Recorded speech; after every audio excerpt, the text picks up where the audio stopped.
Итак, в Якутии ледоход ожидается раньше срока. Об этом сегодня заявил заместитель председателя правительства Якутии Виктор Амуков во время встречи со СМИ.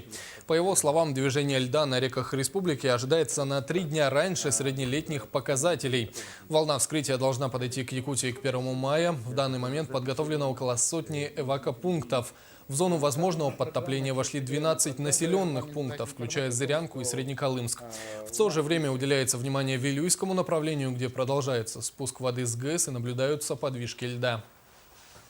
Если образуются заторы, понимаете, когда воды много, как затор образуется, вода поднимается очень быстро, поэтому такие случаи происходят.